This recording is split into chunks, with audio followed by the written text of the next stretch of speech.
নমস্কার, সকলকে স্বাগত ট্রাইব টিভি বাংলা। এই মুহূর্তে আমি রয়েছি অঞ্জন আপনাদের সঙ্গে। ঘড়ি কাটায় ঠিক সন্ধ্যে 7টা মানে আপনারা জানেন এক কথায় অঞ্জনের সঙ্গে স্পেশাল শো। আজ বাড়তি কথা নয়, একেবারে অঞ্জনের সাব প্রশ্ন। দেখুন, আমার প্রথম প্রশ্ন, নন্দীগ্রামে রক্তের রাজনীতি পুরনো ইতিহাস টেনে আনবে?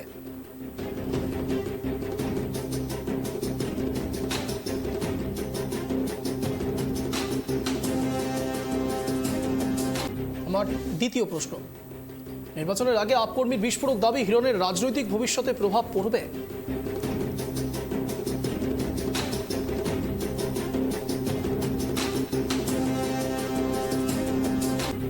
আমার তৃতীয় প্রশ্ন, ইডি সিবিআই এর সঙ্গে যুক্ত শুভেন্দু সন্দেহ প্রকাশ দেবেন প্রাসঙ্গিক?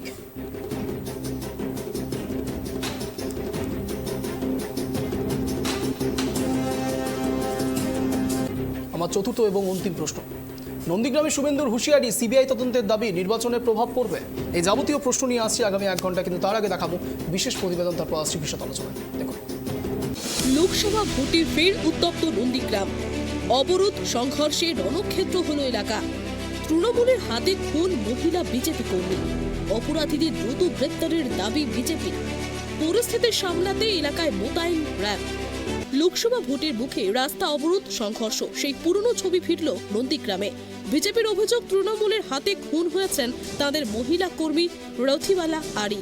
এছাড়াও জখম আরও 7 বিজেপি কর্মী। ঘটনায় অপরাধীদের দ্রুত গ্রেপ্তারের দাবি জানিয়েছে বিজেপি। বিক্ষোভ নিয়ন্ত্রণে এলাকায় মোতায়েন করা হয়েছে র্যাব। সূত্রের খবর, বুধবার রাতে তৃণমূল ও বিজেপির মধ্যে সংঘর্ষ হয়। ঘটনার পর আজ বৃহস্পতিবার নন্দীগ্রামে দফায় দফায় উত্তপ্ত হয়ে ওঠে। রাস্তায় টায়ার জ্বালিয়ে বিক্ষোভ বিজেপি কর্মীদের। নন্দীগ্রামে থানার সামনে চলল বিক্ষোভ অবরোধ, করা হলো রাস্তা অবরোধ। পরিস্থিতি নিয়ন্ত্রণে আনতে এসডিপি ও বিক্ষোভকারীদের সঙ্গে কথা বলেন।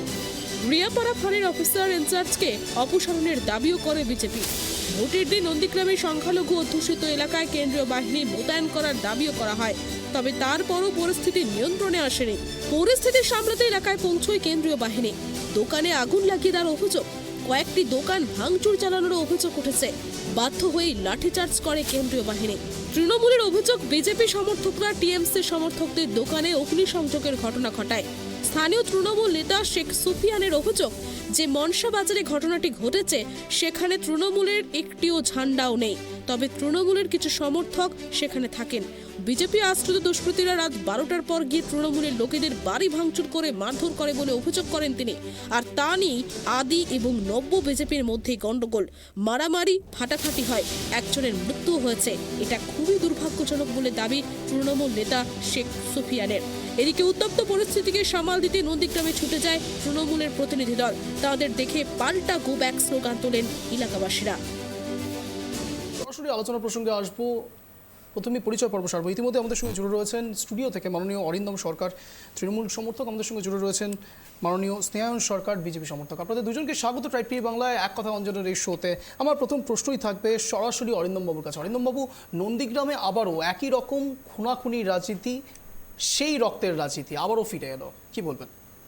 দেখুন, নন্দীগ্রামের যেটা বলছেন আপনারা, ইতিহাস কি ফিরে আসবে? নন্দীগ্রামের ইতিহাস লড়াইয়ের ইতিহাস, সংগ্রামের ইতিহাস।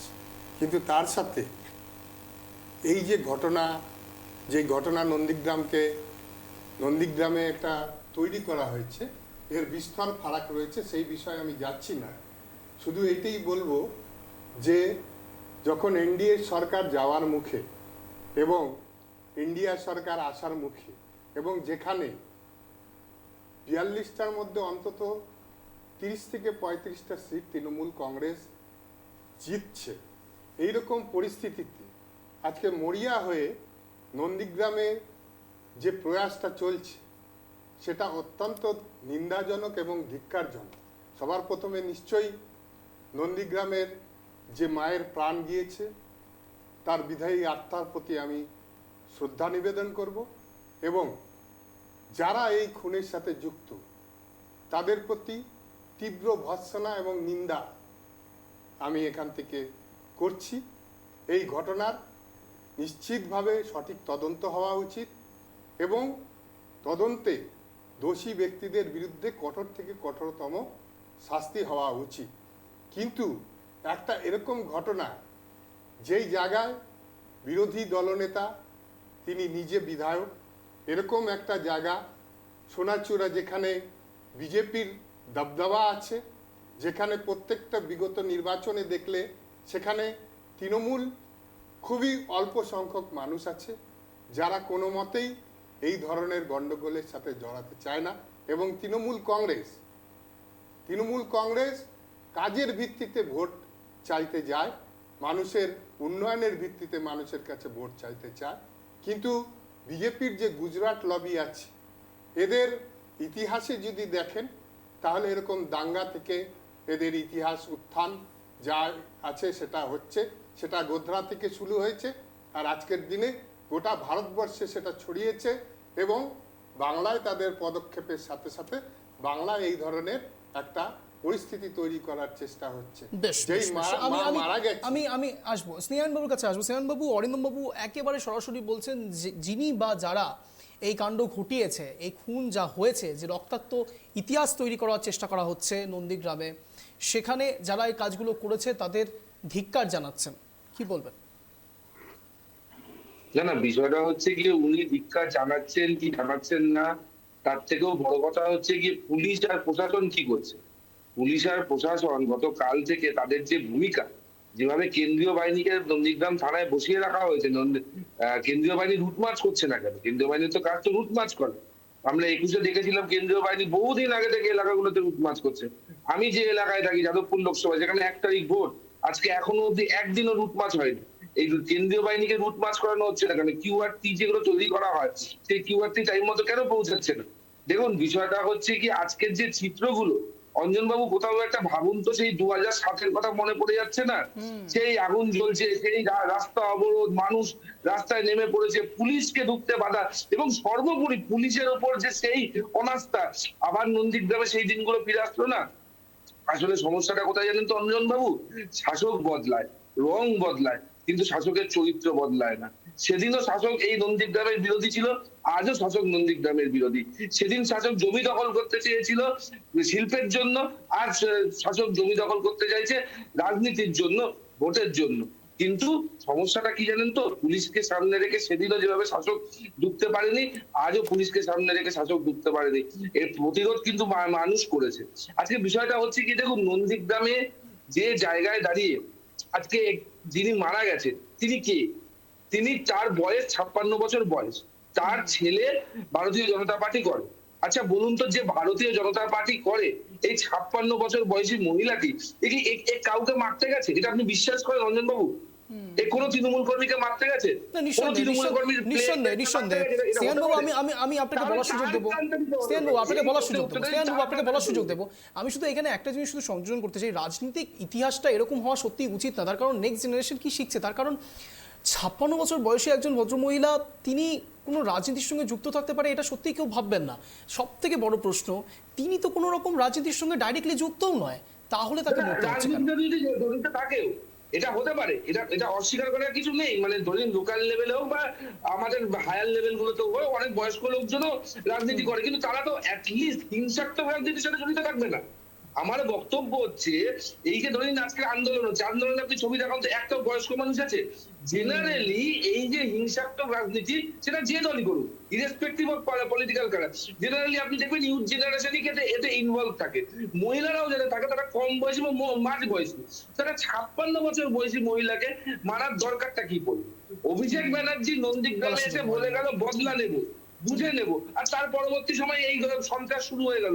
বেশ আমি অরিন্দম বাবুর কাছে আসবো। অরিন্দম বাবু হাত তুলছিলেন, বলুন। আমি বলবো এটা আন্দোলন নয়, এটা নুইসেন্সি ছাড়া আর কিছু নয়।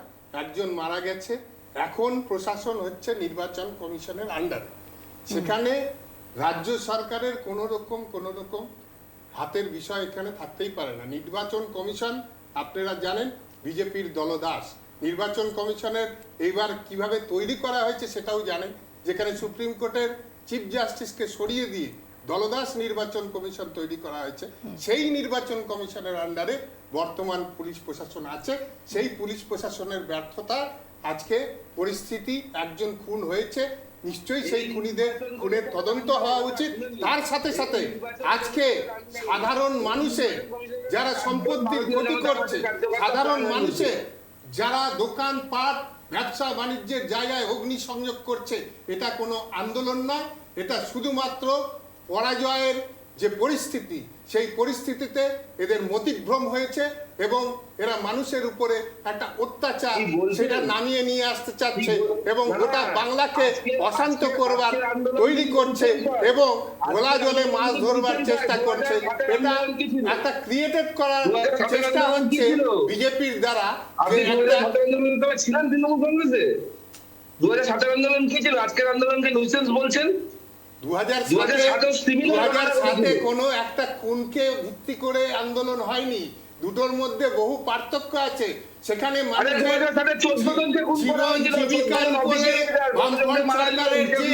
আক্রমণ, মানুষদের প্রতি তার বিরুদ্ধে সেখানে আন্দোলন সংগঠিত হয়েছিল। আর আজকে আপনাদের দলের আমি এখানে দুজনকে থামাচ্ছি। বেশ, অরিন্দমবাবু আসবো, স্নেহানবাবু আসবো। বেশ, এই বিষয় নিয়ে মৃতের বাড়ির আত্মীয় ঠিক কি বলেছে? স্নেহানবাবু আসবো। মৃতের বাড়ির আত্মীয় ঠিক কি বলেছে? মৃতের বাড়ির মেয়ে ঠিক কি বলেছে শোনাব। কি হয়েছিল কালকে? আমি তো থাকবার শরীরটা ভালো নেই বলতেছে, শুয়ে পড়ে আনবো সেই যা কথা বলছি। সকালে উঠে দেখি থাকবেন নেই, রাতে বেলা 2টার সময় উঠে দেখি ঠাকুমা ঘরে নেই। উনি অত রাতে কোথায় গেছিলেন? আমি জানি। কি তারপরে কি শুনলেন? তারপরে শুনে আমার ঠাকুমার মাথায় করে মেরে দিচ্ছে। কারা করেছে ঘটনাটা? আমি জানি না। কি চাইছেন এখন আপনি? যারা মারে তারা শাস্তি পায়। আমরা ওটা আমার বাবাকে আমার ঠাকুমাকে মেরে দিয়েছে, তারকে শাস্তি চাই। আমার আর কেউ নেই, আর দু ভাই আমার। ভাবুন তো একবার, দেখুন, আমি জানি না, আমার কাছে মুখের ভাষা আসছে না, শুধু এতটুকু কথা বলবো যে মেয়েটি তার মা হারিয়েছে, তার বাবা হারাচ্ছেন, তার ঠাকুমা হারিয়েছে, তার কেউ নেই, শুধুমাত্র দুটো ভাই রয়েছে। তাদের পরিবারটা ঠিক কীভাবে চলবে? তারা অ্যাকচুয়ালি কী দোষ করেছে? রাজনীতির প্রাসঙ্গিকতা কতটা এখানে রয়েছে, কতটা মানবিকতার প্রশ্ন থাকছে। তার কারণ যে ছবি আজ বাংলা দেখল, এই বাংলা ঘুরিয়ে ফিরিয়ে সেই আগের নন্দীগ্রামের ইতিহাস বহন করে। সেই সময়ও রক্তাক্ত ইতিহাস আবারও 2024 সালে আমার ভাবতে অবাক লাগছে, এটা লোকসভা নির্বাচন চলছে নাকি বিধানসভা নির্বাচন চলছে। গদির লড়াইটা আসলে লড়ছেন কারা?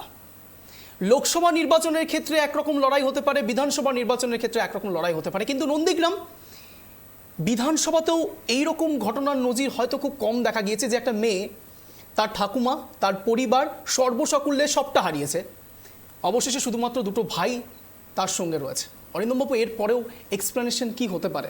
নিশ্চয়ই এই পরিবারের দায়বদ্ধতা আগামী দিনে আমাদের সরকার নেবে, যাতে কিন্তু তার জন্য তো ঠাকুমা ফিরে আসবেন অরিন্দমবাবু। নিশ্চয়ই তাই। এবং যে দেখুন, যিনি তার নাতনি, তিনি কি বলছেন যে যারা খুন করেছে তাদের শাস্তি হোক, এবং ওনারাও এই মুহূর্তে জানেন না কে খুন করলো তাহলে সবার আগে দেখতে হবে কে খুন করলো, তার বিরুদ্ধে আইনগতভাবে ব্যবস্থা গ্রহণ করতে হবে, তাদেরকে সাজার সম্মুখীন করতে হবে।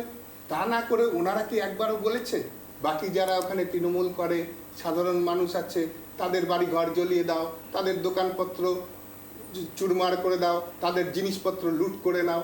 এই জিনিসটি কিন্তু এর সুযোগে বিজেপির যারা কর্মীরা আছে এবং বিজেপির সেখানকার যারা মানুষ আছে তারা একটা লুটপাট করছে এবং মানুষের সম্পত্তি নষ্ট করছে, এবং সেই মানুষগুলোও কিন্তু একটা দুঃখ দুর্দশার মধ্যে তারা ফেলে দিতে চাইছে। এর নিন্দা করার কোনো ভাষা নেই। এই যে রাজনীতি, যে মানুষ খুন করে তার উপরে লাশের উপরে পতাকা উত্তোলন করে জিতবার প্রচেষ্টা, রাজনীতি করে একটা সিট জেতার প্রচেষ্টা, যেখানে কোনো সম্ভাবনা নেই আজকে, সেখানে দেবাংশু বিপুল ভোটে জিততে যাচ্ছে, সেই পরিস্থিতিটা তারা কিছুতেই মেনে নিতে পারছে না।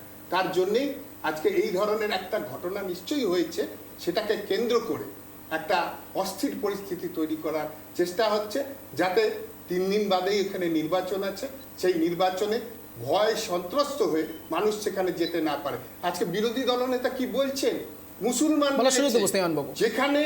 যেখানে এখন অব্দি ফাইন্ড আউট হলো না কে মরছে, পরিবারের লোক বলতে পারছে না কে বলছে, সেখানে আজকে প্যারামিলিটারিদের সামনে বিরোধী দলনেতা বলছে মুসলমান মেরেছে, হিন্দুকে মেরেছে, যাতে করে একটা হিন্দু মুসলিম দাঙ্গার পরিস্থিতি তৈরি হয়। বেশ, যেটা আমি স্নেহানবাবুর কাছে আসবো। স্নেহানবাবু হাত তুলেছিলেন, সেই বলুন। পরিস্থিতি তৈরি করবার বেশ, চেষ্টা বেশ, করছে। স্নেহানবাবু এটা বলুন। সকলকে মিলে রাজনীতির অরিন্দমবাবু, ঊর্ধ্বে যে বেশ। এটা স্নেহানবাবু।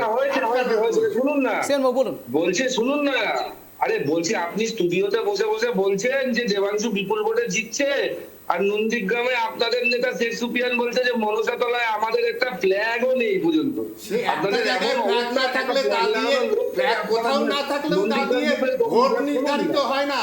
মানুষ অন্তর থেকে ঠিক করে যে ভোটটা কাকে দেবে।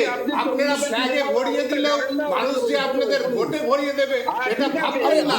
আপনাদের প্রচুর বেশ, টাকা না, আছে না, দলে, না, please, সেই টাকা কথা দিয়ে শুনতে আপনারা হবে। যত খুশি অরিন্দমবাবু, please, ফেস্টুন লাগাতে অরিন্দমবাবু, please। পারেন।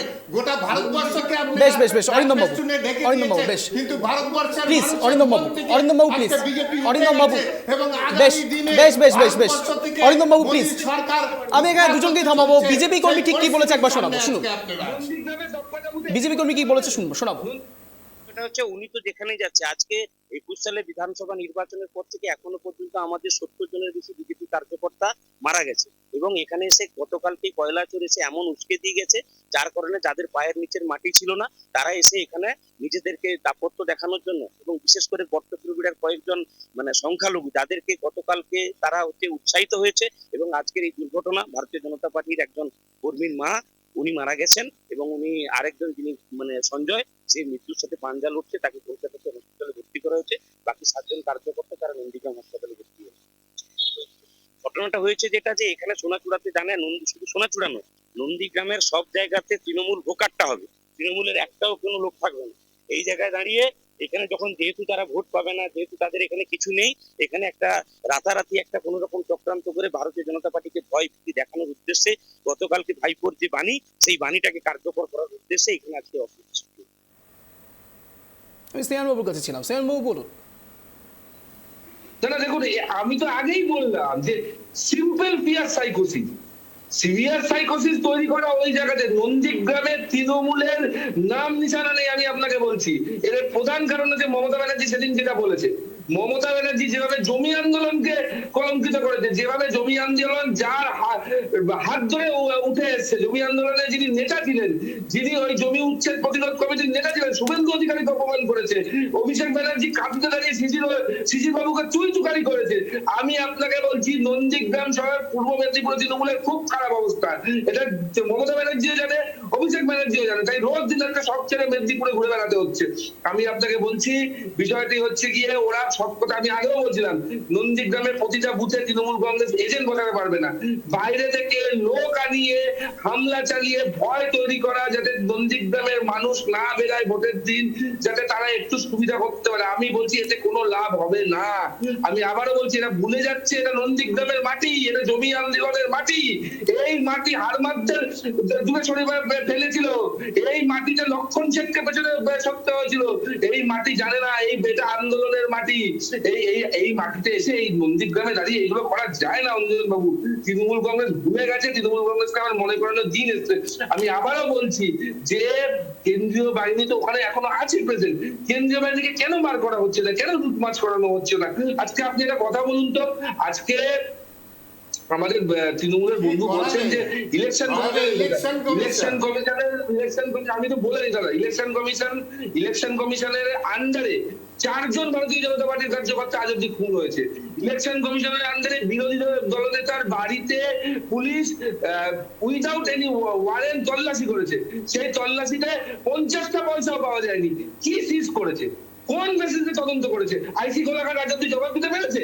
আইসি গোলা কাটছে কেন? সেটা পুলিশের ব্যাপার, নির্বাচন কমিশনের ব্যাপার। কোথায় পুলিশ যাবে সেটা নিশ্চয়ই আপনার কাছেও শুনবে না, আমার কাছেও শুনবে না। যদি পুলিশ মনে করে যে কোথাও অস্ত্র বা অন্যান্য সরঞ্জাম একত্রিত হচ্ছে, সেই জায়গায় নিশ্চিতভাবে পুলিশ যাবে এবং যাওয়াটাই পুলিশের কর্তব্য। আজকেও যদি পুলিশ সঠিকভাবে সেখানে রেজিস্ট্রেশন করতে পারতো, রেজিস্ট্রেশন করতে পারতো, বেশ, এক্ষেত্রে আমি দুজনকে থামাবো। ঠিক নন্দীগ্রামের তৃণমূল কর্মী শেখ সুফিয়ান কি বলেছেন, আসবো স্নেহান বাবু, আসবো আপনার কাছে আসবো, কিন্তু এই মুহূর্তে শেখ সুফিয়ান নন্দীগ্রামের তৃণমূল কর্মী যার বিরুদ্ধে এত রকমের অভিযোগ আসছে, ঠিক তিনি কি বলেছেন শোনাবো একবার। দেখুন, আমাদের নেতা অভিষেক ব্যানার্জি উস্কানিমূলক বক্তব্য দেয়নি, তিনি প্রতিরোধ করতে বলেছেন, প্রতিবাদ করতে বলেছেন। তিনি কিন্তু কোনোদিন কোনো গণ্ডগোল, মারামারি, ফেতনা ফেসাদ চায় না, শান্তিপূর্ণ ভোট চায়। এবং যে এলাকায় মনসাবাজারে ঘটনাটা ঘটেছে সেই সোনাচূড়া অঞ্চলে তৃণমূল কংগ্রেসের নেই, সেটা হচ্ছে বিজেপির অঞ্চল। সেখানে আমাদের পঞ্চায়েত মেম্বার কেউ নেই, সেখানে বিধানসভা নির্বাচনে 4000 ডেপিজিট খেয়েছি। মনসাবাজারে একটা ফ্ল্যাগ মারার লোক নেই। এটা হচ্ছে আদি বিজেপি নব বিজেপি করে ওরা মৃত্যুর রাজনীতি করে এই বিধানসভা এলাকায় ভোট বৈতরণী করতে চাইছে। মৃত্যু কোনো কাম্য না, এই মৃত্যুকে আমরা প্রচণ্ডভাবে আমরা দুঃখিত এবং মর্মায়িত। এই মৃত্যুটা ঠিক না। এই মৃত্যুর পূর্ণাঙ্গ তদন্ত হোক, তদন্ত করে বিধি ব্যবস্থা করুক। বিজেপির চক্রান্ত, আদি বিজেপি নিজে নব বিজেপি মারামারি করে নিজেদের মধ্যেই সৃষ্টি করেছে, আর তৃণমূল কংগ্রেসের ঘাড়ে বোঝাটা চাপাচ্ছে ভোট বৈতরণী পার হওয়ার জন্য। আমি বলবো এই চক্রান্তর দৃষ্টান্তমূলক তদন্ত করে শাস্তি হোক, দোষী ব্যক্তির শাস্তি হোক, যেই দোষী করেছে তার শাস্তি হওয়া জরুরি। আমি শেখ সুফিয়ান, আমি জেলা তৃণমূল কংগ্রেসের সহসভাপতি। বিস্ফোরক মন্তব্য, তার কারণ একের পর এক যে ইস্যু আসবে। তৃণমূলের শেখ সুফিয়ান বলছে মনসাবাজারে তৃণমূলের ফ্ল্যাগ লাগানোর একটা লোক নেই। প্রশ্নটা শুধুমাত্র ফ্ল্যাগ লাগানো নিয়ে নয় স্নেহান বাবু, কিন্তু একটা জিনিস, তৃণমূল কংগ্রেস কোন দেখাতে পারে সেখানে সব আপনারাই আছেন, আপনাদের মধ্যে গন্ডগোল, তার থেকে মৃত্যু এবং সেই মৃত্যুকে আজকে একটা দাঙ্গায় তো পরিণত করছেন আপনারা। সেই দাঙ্গা আগামী দিনে আপনাদের পশ্চিমবঙ্গ বাইরে বের করবে। বেশি দিন নেই, 4 তারিখ অব্দি অপেক্ষা করুন। 4 তারিখে পরে প্রশাসন আমাদের হাতে চলে আসবে, আমাদের সরকারের হাতে আসবে, তখনই একটা সঠিক ব্যবস্থা হবে, এই বিষয়ে কোনো সন্দেহ নেই। আজকে হিন্দু মুসলমান করতে যাচ্ছেন আপনারা, আপনাদের নির্বাচন কমিশন সেই ব্যাপারে কোনো ব্যবস্থা দিচ্ছে না। আজকে কোন কারণে রাজনীতি করছেন আপনারা, নির্বাচন কমিশন কোনো ব্যবস্থা করছে না। আজকে লুটপাটের রাজনীতি বেশ আমি দুজনকেই থামাবো please. Arindam Babu, স্নেহান Babu please, বেশ অরিন্দম বাবু প্লিজ, স্নেহান বাবু প্লিজ হয়ে গেছে, প্লিজ শুধুমাত্র তর্কাতর্কি করলে হবে না। মূল প্রশ্ন হচ্ছে, আমরা এজেন্ডা থেকে বেরিয়ে যাচ্ছি, মূল ইস্যু হচ্ছে স্নেহান বাবু একটা বিষয় অত্যন্ত পরিষ্কার। আমি অরিন্দম বাবুর কথা প্রসঙ্গ টেনেই একটা প্রশ্ন আপনাকে করতে চাইব। প্রশ্ন হচ্ছে, আপনি বলছেন এবং তৃণমূলের শেখ সুফিয়ানও বলছেন, সব কিছু মানছি। প্রশ্ন হচ্ছে, তৃণমূলের যেখানে ঝান্ডা লাগানোর লোক নেই, সেখানে একজন বিজেপি কর্মীর তার মা মারা যাচ্ছে বা তার ঠাকুমা মারা যাচ্ছে, যাই হোক না কেন 56 বছর বয়সে একজন মহিলা মারা যাচ্ছেন, এটা কি করে, এটা কোন ক্যালকুলেশনে আপনি কোনটাকে বেশি করে জাস্টিফাইড করতে পারবেন? তার কারণ যদি তৃণমূল কর্মী সেখানে কম থাকে, তৃণমূলের বাড়বাড়ন্ত সেখানে কম থাকে, তাহলে এত সাহস তারা পেল কোথা থেকে? আর যদি তৃণমূলের বাড়বাড়ন্ত থাকে, তাহলে শেখ সুফিয়ান এবং আপনার মন্তব্য কোনো এক জায়গাতে ভুল প্রমাণিত হবে। স্নেহান বাবু। না বলি, তৃণমূল নন্দীগ্রামের নিশ্চিহ্ন হয়ে গেছে। তৃণমূল কংগ্রেসের যারা আক্রমণ করেছে তারা বেসিক্যালি রাত্রেবেলা বহিরাগত বাইরে থেকে লোকজন এনে, গুন্ডা বাহিনী এনে তারা তাহলে ওনাকে উইটনেস করা উচিত যে কোন কোন বহিরাগত ছিল। এরা সর্বদা একটা মিথ্যাচার করে থাকে। ওনাকে এসে উইটনেস করা উচিত যে বহিরাগত কারা কারা ছিল। বেশ অরিন্দম বাবু, আপনি পয়েন্ট করে রাখুন, আপনার সময় আপনি বলবেন। অরিন্দম বাবু প্লিজ, স্নেহান বাবু হ্যাঁ আসবো। অরিন্দম বাবু আপনি পয়েন্ট করে রাখুন, যেগুলো আপনি বলতে চান সেই হিসেবে আপনাকে বলার সুযোগ দেবো। স্নেহান বাবু শর্টে হচ্ছে গিয়ে শুধু শুধু না না, বিষয় হচ্ছে কি আমাদের বহু কর্মী আক্রান্ত হয়েছে, তারা হাসপাতালে পর্যন্ত ভর্তি পর্যন্ত আছে। এবং আমি আপনাকে বলছি বিষয়টা দেখুন, বিষয়টা যে শুধুমাত্র নন্দীগ্রাম বা শুধুমাত্র তমলুকে আবদ্ধ তা কিন্তু না। গোটা এই যে আক্রমণ গোটা মেদিনীপুর, এবং আমি যখন মেদিনীপুর বলছি আমি অবিভক্ত মেদিনীপুরের কথা বলছি। অবিভক্ত মেদিনীপুরে 5টি লোকসভা সিট আছে এবং আজকে তৃণমূল কংগ্রেসের অবস্থা দেখুন। আজকে যেভাবে বিরোধী দলনেতাকে ওপর আক্রমণ হচ্ছে, যেভাবে ঘাটালে আমাদের প্রার্থী হিরণের ওপর আক্রমণ হচ্ছে, তৃণমূল কংগ্রেসের গোটা মেদিনীপুরে, অবিভক্ত মেদিনীপুরে তৃণমূল কংগ্রেসের পায়ের নিচের মাটি সরে গেছে। কেশপুরে হিরণের গাড়ি লক্ষ্য করে ইট মারা হয়েছে। আমি আপনাকে বলছি যে বিষয়টা হচ্ছে কি তৃণমূল কংগ্রেসের এই কাজগুলো তৃণমূল কংগ্রেস বাইরে থেকে গুন্ডা বাহিনী এনে রাতের অন্ধকারে এই ধরনের আক্রমণ করে বেশ অরিন্দম বাবুকে বলার সুযোগ দিতে হবে এবার। বেশ স্নেহান বাবু, বেশ এবার অরিন্দম বাবুর কাছ থেকে শুনবো। স্নেহান বাবু প্লিজ, অরিন্দম বাবু বলুন। উনি যে কথা বলছে আমার মনে হয় নির্বাচন কমিশনের যে পুলিশ আছে ওনাকে ইমিডিয়েট সাক্ষী করা উচিত এবং বহিরাগত কারা কারা এই ঘটনার সাথে যুক্ত ওনাকে ইন্টারোগেশন করে সেটা জানা উচিত। কেউ করে থাকে, তিনি যে বিজেপির নয়, তিনি যে তৃণমূলের, সেই দায়িত্ব উনি কিভাবে নিচ্ছেন তার উত্তর আমরা ওনাদের কাছে চাই। উনি আজকে কলকাতায় বসে বসে উনি বলছেন যে ওখানে বহিরাগত কেউ লোক কথা মাঝখানে বলবেন না, আমি বলা শুরু করলে একটাও কথা বলতে পারবেন না। আমি দুজনকেই বলবো, আপনারা প্লিজ এক এক করে হামলা করবে কি? আপনারা জেড ক্যাটাগরির সেখানে নিরাপত্তা ওনাকে প্রোভাইড করে রেখেছেন, তারপরেও বলছেন আপনার বিরোধী দলনেতার উপরে হামলা হচ্ছে। কেন হামলা হবে আপনার বিরোধী দলনেতার উপরে? কি এমন কাজ করেছে যে থাকার পরেও তার উপরে হামলা আটকানো যাচ্ছে না?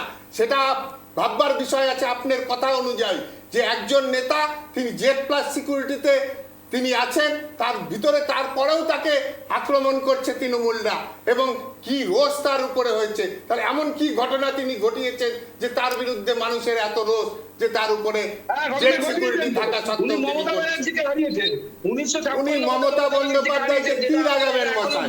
উনি মমতা বন্দ্যোপাধ্যায় যোগ্য নাকি মমতা বন্দ্যোপাধ্যায় স্ট্যাচারের?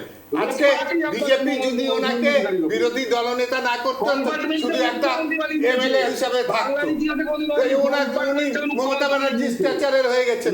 ঠিক এই জায়গাতেই আমার পরবর্তী প্রতিবেদন আপনাদের সামনে রাখবো। ঠিক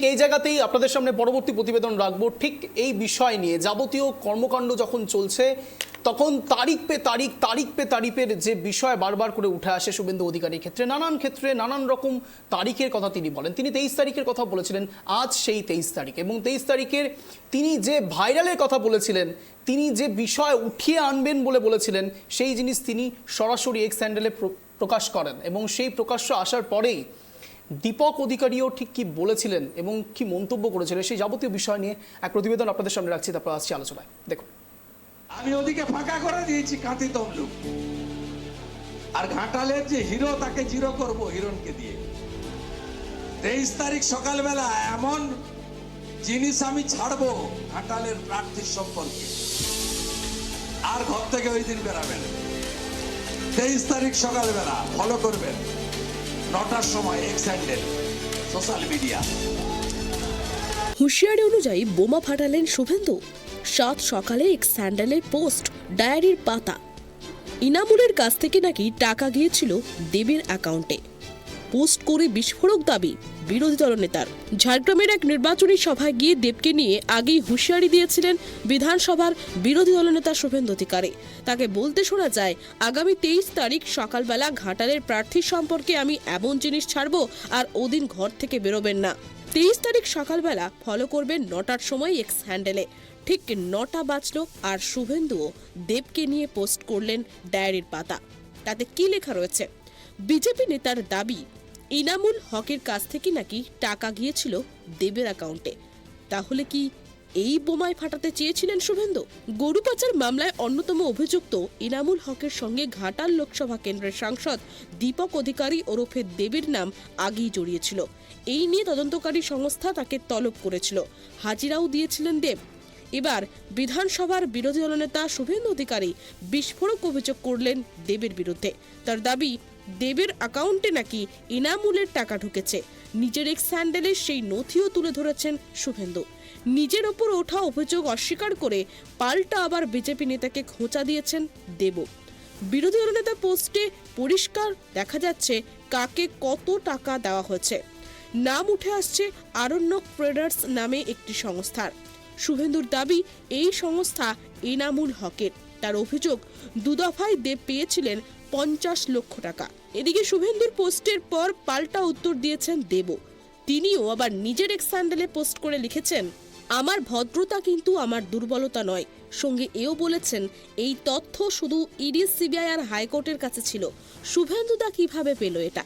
তৃণমূল প্রার্থীও প্রশ্ন তুলেছেন, তার মানে কি শুভেন্দু অধিকারীর সঙ্গে ইডি, সিবিআই এর যোগ রয়েছে? তবে একা শুভেন্দু নন। আজ বিরোধী দলনেতা এক্স স্যান্ডেলে এই ছবি পোস্ট করতে মুখ খুলেছেন ঘাটাল লোকসভা কেন্দ্রের বিজেপি প্রার্থী হিরণ চট্টোপাধ্যায়। বলেন, এটা ওর নিজের ব্যালেন্স শিট, 2016 সালে তিনি জমা করেছেন। এই কারণে ইডি 8.5 ঘন্টা বসিয়ে রেখেছিল।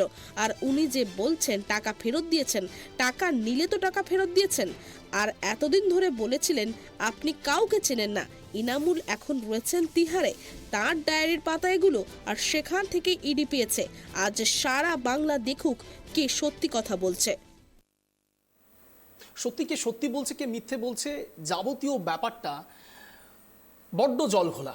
তার কারণ এতদিন ধরে দেবের দিকে বারবার করে অঙ্গুলি হেলন করানো হচ্ছিল, বারবার দিকে তাকে নিশানা করা হচ্ছিল। এবার একদম অন্যরকম তথ্য সামনে আনলেন শুভেন্দু অধিকারী এবং 23 তারিখে কথা বলেছিলেন, 23 তারিখেই তিনি কাজটা করেছেন। তার প্রেক্ষিতে দীপক অধিকারী ওরফে দেব, অভিনেতা দেব এবং প্রাক্তন সাংসদ দেব দুজনেই একই সঙ্গে বলা যেতে পারে যে বাকবিতণ্ডা তৈরি করেছে, তার সবার মধ্যেই একটা কনফিউশন ক্রিয়েট করেছে। আমি সরাসরি চলে যাব প্রথমে অরিন্দম বাবুর কাছে, তারপর স্নেহান বাবুর কাছেও আসবো। অরিন্দম বাবু, এরপরে কি বলবেন?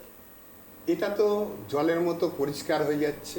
দেবকে যেই সিবিআই ইডি দুবার ডেকে পাঠিয়েছে এবং দুবার ডেকে পাঠানোর পরে তাকে সিবিআই বা ইডি অ্যারেস্ট করতে পারে, তার কারণ তাদের কাছে সেরকম কোনো তথ্য নেই যার ভিত্তিতে তাকে অ্যারেস্ট করা যায়। কিন্তু আপনারা দেখুন, যেই কাগজ বা ডায়েরি হয় এনামুলের কাছে থাকার কথা অথবা সিবিআই বা ইডির কাছে থাকার কথা, তাহলে শুভেন্দুবাবুর কাছে কিভাবে আসলো? হয় এনামুল তাকে দিয়েছে, নয় সিবিআই বা ইডি দিয়েছে। এনামুল দিয়ে থাকলে এটা বুঝতে হবে যে এনামুলের সাথে তার সম্পর্কটা খুব সুন্দর। আর দ্বিতীয়, যদি সিবিআই আর ইডি দিয়ে থাকে তাহলে এটা পরিষ্কার বোঝা যাচ্ছে কিভাবে সিবিআই বা ইডি বিজেপির দ্বারা নিয়ন্ত্রিত হচ্ছে। বেশ বেশ, আমি একেবারে চলে যাবো স্নেহান বাবুর কাছে। স্নেহান বাবু, একটা বিষয় আমার কাছে বড় কনফিউশন লেগেছিল যখন আমরা প্যাকেজ তৈরি করি, তখন একটা জিনিস আমার কাছে খুব খটকা লেগেছে। তা হলো দীপক অধিকারী ওরফে দেব, তিনি বলছেন যে যা তথ্য তিনি সিবিআই ইডির কাছে দিয়েছিলেন সেই তথ্য শুভেন্দু অধিকারীর কাছে কি করে এলেন? প্রশ্ন এখানেই যে শুভেন্দু অধিকারীর কাছে এই তথ্য আসার প্রাসঙ্গিকতা কতটা? সিবিআই ইডির সঙ্গে কি তাহলে সত্যি সত্যি শুভেন্দু অধিকারী যোগসূত্র রয়েছে? প্রথমে আপনাকে অঞ্জনবাবু একটা কারণের জন্য ধন্যবাদ জানাই।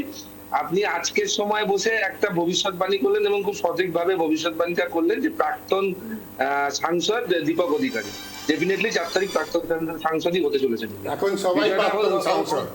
ইলেকশন আপনি আমার যে কথাটা ধরলেন, প্রাক্তন সাংসদ, ইলেকশন এখন চলছে। আরে প্রথম কথা শুনুন দাদা, উনি হচ্ছেন গিয়ে part time politician, full time একজন ফিল্ম স্টার। উনি করতে চান সিনেমা, আপনারা জোর করে দাঁড় করান। উনাকে এই ঝঞ্ঝাট থেকে আমরা মুক্ত করব। ভালো নাই পলিটিক্স সম্পর্কে। এই মুহূর্তে সবাই প্রাক্তন সাংসদ, এই মুহূর্তে কেউ সাংসদ নয়, এটা আপনাদের জানা উচিত। এই মুহূর্তে একমাত্র গোটা বিষয়টাকে চালানোর অধিকারী নির্বাচন কমিশন, তাছাড়া কোনো অধিকারী বা কোনো অধিকারী কেউই কিন্তু কোনো পদে এই সময় নেই কেন্দ্রীয় সরকারে। বেশ বেশ, আপনি উত্তর দিন। স্নেহান বাবু উত্তরে আসুন। না বিষয়টা হচ্ছে দেখুন, যে অভিযোগগুলো আজকে শুভেন্দু অধিকারী লিস্ট দিয়েছে, ঠিক আছে, সে লিস্ট শুভেন্দু অধিকারী কোথা থেকে পেয়েছে সেটার উত্তর দেওয়ার পেরেছেন শুভেন্দু অধিকারী। কিন্তু কথা হচ্ছে শুভেন্দু অধিকারী যে লিস্ট দিয়েছে 1, 2, 3 করে যে আইটেমস গুলো দিয়েছে, যেখানে বিদেশি ঘড়ি আছে, বিদেশি মোবাইল আছে, ওই আরণ্যক ট্রেডার্স থেকে উনি নিয়েছেন। আপনি বলুন অঞ্জনবাবু, একটা বাইট আছে যেখানে দেব বলতে পেরেছে যে আমি এই জিনিসগুলো নিই আছে? দেব নিজেই সামনে স্বীকার করেছে যে হ্যাঁ এনামুল আমার সিনেমায় টাকা দিয়েছিল। কিন্তু একটা প্রশ্ন, বেশ স্নেহানবাবু আমার একটা স্পেসিফিক প্রশ্ন রয়েছে। স্নেহানবাবু না প্লিজ, স্নেহানবাবু আপনার কাছে আসবো, শুধু একটা প্রশ্ন শুধু এখানে সংযোজন করবো। আমার প্রশ্ন হচ্ছে, আজ আমি যদি কোনো সিনেমা করি, আপনি যদি সেখানে প্রোডাকশন করেন, সেই ক্ষেত্রে আমার পক্ষে তো সেটা জানা সম্ভব নয় যে আপনি কার কার সঙ্গে কোথায় কি কি লেনদেন করেন। আপনি যে প্রোডাকশনটা করছেন, আপনি যে প্রডিউস করছেন সিনেমা, সেই ক্ষেত্রে তো আমার সঙ্গে আপনার ব্যক্তিগত সম্পর্ক নাও থাকতে পারে। না ডেফিনেটলি না, কিন্তু ব্যাপারটা হচ্ছে এটা খুব অস্বাভাবিক না যে অঞ্জনবাবু যে আপনি একটা সিনেমা করলেন, আমি আপনার সিনেমা প্রডিউস করলাম, আপনি আমার ব্যাকগ্রাউন্ডটা চেক করবেন, আমি কার সাথে ট্রানজাকশন করেছি, দ্যাট ইজ ডিফারেন্ট, সেটা আমার বিষয়। এটা যেটা বলছেন, আমি আসবো অরিন্দমবাবু,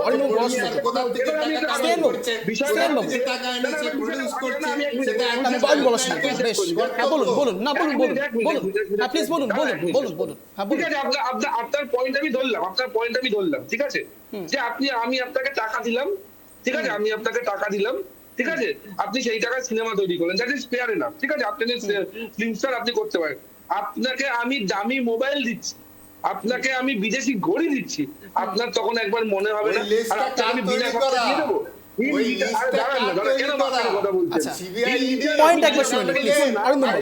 উনি কি বলতে চাইছেন পয়েন্টটা একবার বোঝার চেষ্টা করি। বলুন, আপনি বলুন, প্লিজ আপনি বলুন, আপনাকে বলার সুযোগ দিচ্ছি। আমার কথা যে শুভেন্দু অধিকারীর অভিযোগ ছেড়ে দিন, ইডি সিবিআই তদন্তে দেবের বিরুদ্ধে কি পেয়েছে ছেড়ে দিন, তৃণমূলের ঘাটালের বিধায়ক শঙ্কর জরুরি এই কথা নিজে স্বীকার করেছে, দাঁড়ান না দাঁড়া, মাঝখানে প্লিজ বলবেন না, এটা নিজে স্বীকার করেছেন যে দেব 30% কমিশন না নিয়ে কোনো কাজ করে না, এবং এই বক্তব্য রাখার পরে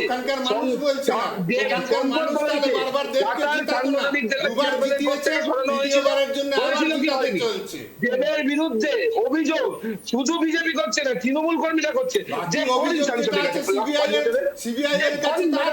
আমি সব বুঝলাম।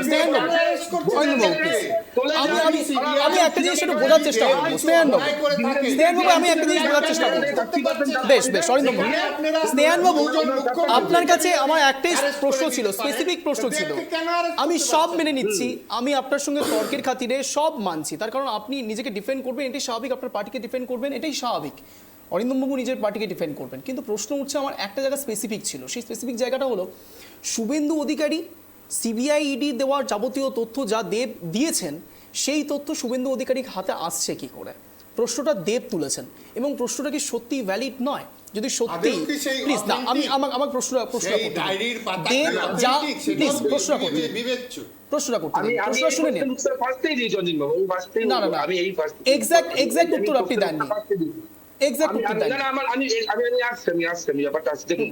বিষয়টা হচ্ছে শুভেন্দু অধিকারী বিরোধী দলনেতা, শুভেন্দু অধিকারী বাংলার রাজনীতিতে একজন পুরনো রাজনীতিবিদ, তার নিজস্ব অনেক সোর্সেস আছে, যে sources not only in ED বা সিবিআই, ঠিক আছে, তার মানে আপনি স্বীকার করছেন, সোর্স দ্বারা বের হয়ে যায়, তার মানে সিবিআই এবং ইডি কতটা অপদার্থ সেটা আপনারা প্রমাণ করে দিচ্ছেন। আপনাদের সরকারের না প্লিজ অরিন্দমবাবু আপনি বলার সুযোগ পাবেন, অরিন্দমবাবু বলার সুযোগ পাবেন। স্নেহানবাবু বলুন, বিজেপির নেতাদের হাতে পৌঁছে যায়। অরিন্দমবাবু প্লিজ, স্নেহানবাবু শেষ করুন। না আমার বক্তব্য আমি আবারও বলছি শুভেন্দু অধিকারী সোশ্যাল মিডিয়ায় পোস্ট করেছে, পাবলিক ডোমেনে একটা লিস্ট দিয়েছে, তিনি কোথা থেকে পেয়েছেন না পেয়েছেন, নিশ্চয়ই উনি ততটা দায়িত্ববান একজন রাজনীতিবিদ, সেই কোথা থেকে পেয়েছে এই সোর্সেসটা তো আমার পক্ষে যেন সম্ভব না, তার সেই সোর্সেসটার প্রেরোগেটিভ পুরোপুরি শুভেন্দু অধিকারী। কারণ আমি ডেফিনেটলি মনে করি শুভেন্দু অধিকারীর মধ্যে সেই সৎ সাহস আছে, দরকার পড়লে শুভেন্দু অধিকারী সেই সোর্সেসটাও বলবে। এখানে আরো একটা প্রশ্ন রয়েছে স্নেহানবাবু, এই প্রশ্ন আরো একটা জায়গাতে এখানে দানা বাঁধছে, সেটা হলো যে পিন্টুর নাম নেওয়া হচ্ছে, যার কথা বলা হচ্ছে, সে তো হিরণের সঙ্গেও যুক্ত ছিলেন, একসময় হিরণের সঙ্গেও সিনেমা করেছেন, তাহলে হিরণের এবার বোঝা উচিত ছিল। প্রশ্নটা দেব তুলছেন, এবং প্রশ্নটা কি সত্যি ভ্যালিড নয় কোনো এক জায়গাতে, কোনো এক পয়েন্টে কি সত্যি ভ্যালিড পয়েন্ট নয়? স্নেহানবাবু ওনারা করলে সেটা কোনো দোষ নেই, আর অন্য তৃণমূল করলে সেটা বড় দোষ। দেব কোন মোডে রাজনীতি করবে এটা কিন্তু আগে দেব ঠিক করুন। কেন আমি বলছি, দেবের মধ্যে যে একটা নিউট্রাল ইমেজ, একটা larger than life image create করার চেষ্টা করছে যে আমি কোনো রাজনৈতিক ভেদাভেদের মধ্যে যাই না, আমি বিপক্ষ রাজনৈতিক দলকে কোনো রকম ভাবে আক্রমণ করি না। এদিকে কেশপুরে ভারতীয় জনতা পার্টির মন্ডল সভাপতি মার খাচ্ছে, হিরণ যখন তাকে দেখতে যাচ্ছে তার গাড়ি ভাঙচুর করা হচ্ছে, উনি আজকে দাঁড়িয়ে থেকে হিরণকে অ্যাটাক করছেন। একটা সিনেমার সাথে জড়িত থাকে বহু মানুষ। হিরণ হয় লিড অ্যাক্টর হয় সেকেন্ড লিড অ্যাক্টরে, আজ অব্দি যে কোনো সিনেমা করেছে লিড অ্যাক্টর হয় লিড অ্যাক্টর নয় সেকেন্ড লিড অ্যাক্টর। খুব কম করেছে এবং খুব তার কম বই হিট হয়েছে এবং রাজনীতির ময়দানেও ফ্লপ হতে যাচ্ছে। 4 তারিখের অপেক্ষা। যদি দেবের কাছে কোনো স্পেসিফিক কমপ্লেন থাকতো হিরণের বিষয়, দেব এতদিন অব্দি কেন বলেনি? যখন দেবের বিরুদ্ধে আমি অভিযোগ করবো, মানে আমি ধরেনি নরেন্দ্র বাবু আপনার কাছে আমার স্নেহানবাবু আপনার ভুল হচ্ছে, স্নেহানবাবু আপনার ভুল হচ্ছে, না না না না স্নেহানবাবু স্নেহানবাবু না না না না প্লিজ প্লিজ স্নেহানবাবু আমি আবারও বলছি আপনার ভুল হচ্ছে। না না স্নেহানবাবু প্লিজ আপনার ভুল হচ্ছে। দেব কিন্তু একবারও এটা নিয়ে অ্যালিগেশন লাগাচ্ছেন না। আপনি যদি ভালো করে বাইকটা শোনেন আপনি দেখতে পাবেন, যদি তার উপর এই কেস বর্তায়, যদি এই অভিযোগ বর্তায়, তাহলে তো হিরণের উপরও বর্তাতে পারে। উনি এই কথা বলেছেন, উনি অভিযোগ টানেননি।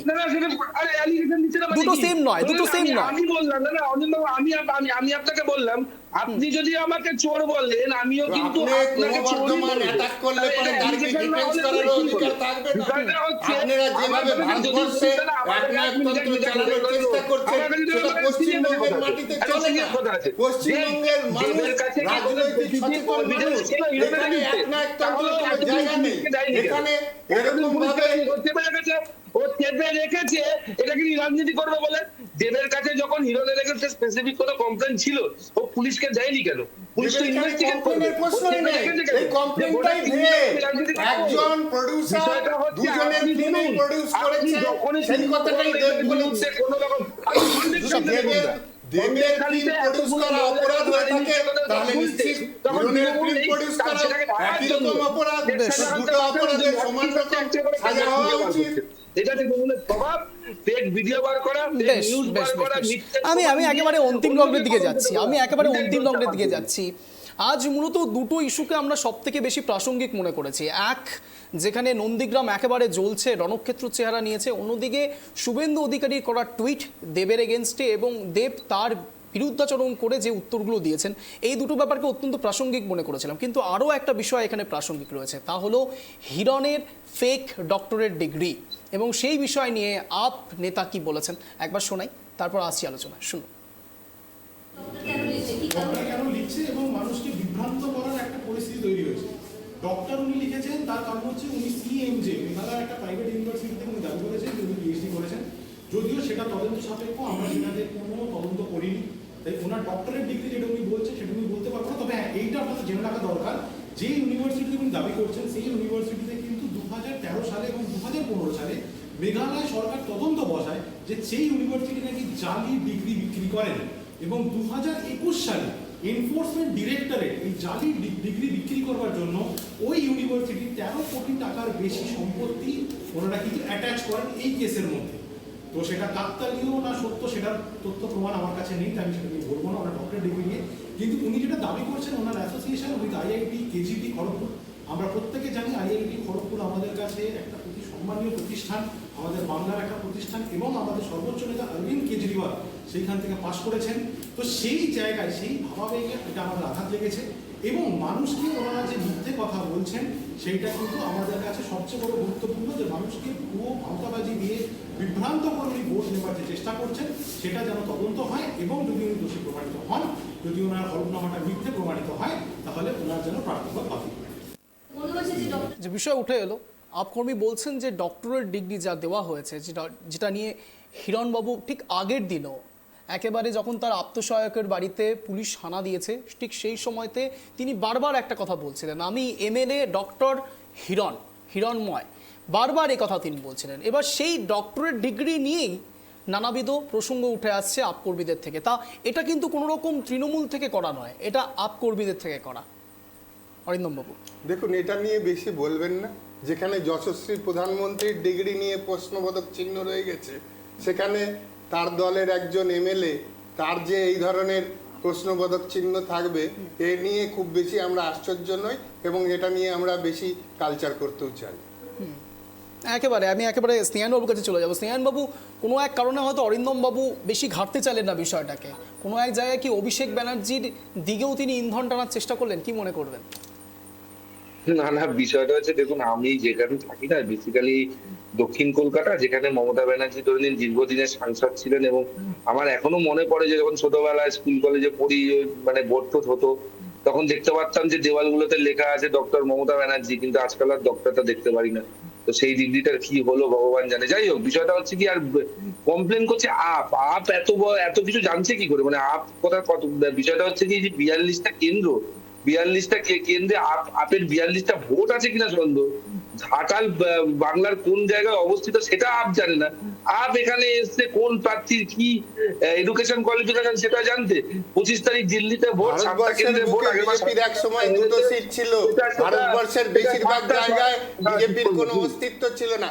পশ্চিমবঙ্গের বুকে ঠিক আছে, আপনাদের ছিল, আপনারা 2004 একটা সিট পেয়েছিলেন, আপনাদের অনেক আপের কর্মীদের, পশ্চিমবঙ্গের যারা কর্মী আছে তাদের কথা অধিকার থাকে না। এবার যেমন কারো কথা শোনা যাচ্ছে না, কারো কথা শোনা যাচ্ছে না, কারো কথা শোনা যাচ্ছে না, এইভাবে কারো কথা শোনা যাচ্ছে না। বাংলায় বিজেপি এমন অবস্থা হচ্ছে, এখন আপনাদের ব্যবস্থা করতে চায় না এবং নিজেদের বিশ্বাস করে না, গণতন্ত্রকে ধ্বংস করতে চায়। হয় জেলে আর নয় বেলে, নেতাগুলো হয় জেলে আছে আর নয় বেলে আছে। 4 তারিখের পরে দেখবেন কত নেতা জেলে যায় আর কত নেতার বেল হয়।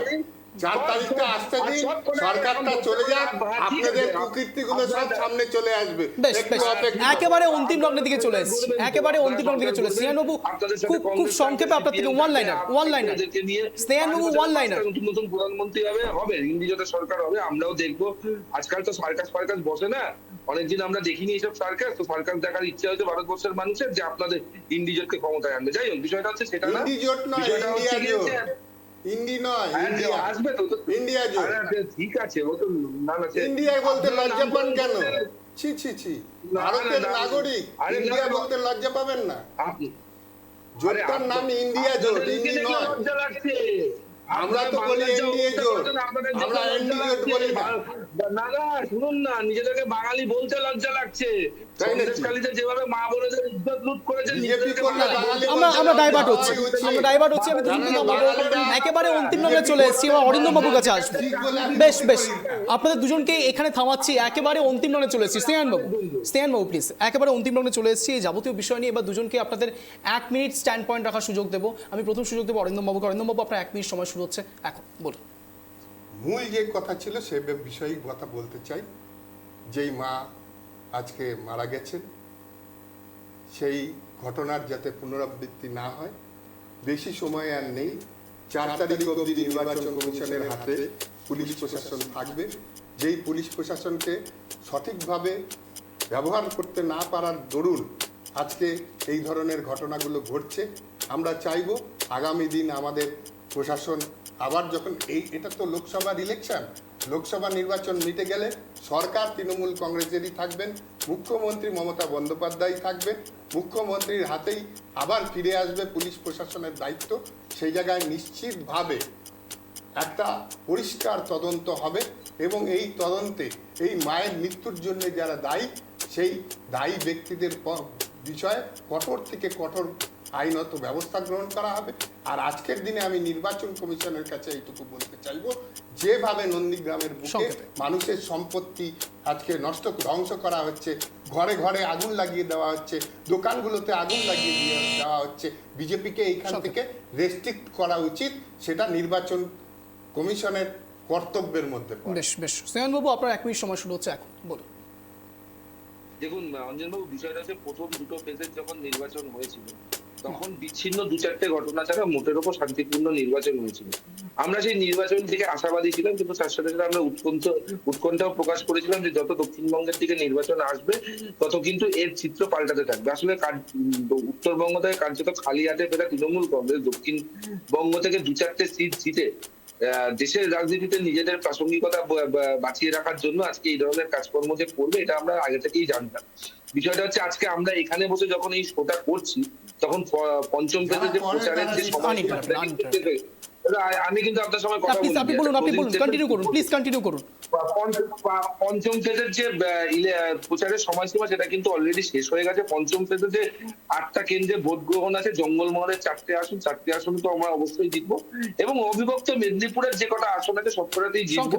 এবং এই থেকে আমরা যেরকম আশাবাদী, সেরকম আবারও বলছি, আমরা যখনই আশাবাদী তখন কারণ তৃণমূল পঞ্চম ফেজ থেকে যে শূন্য হতে ফিরবে সেই ভয়ে তৃণমূল কংগ্রেস সেই ভয়টা আমরা আবারও বলছি। বেশ এক্ষেত্রে একেবারে অন্তিমভাবে চলে এসেছি।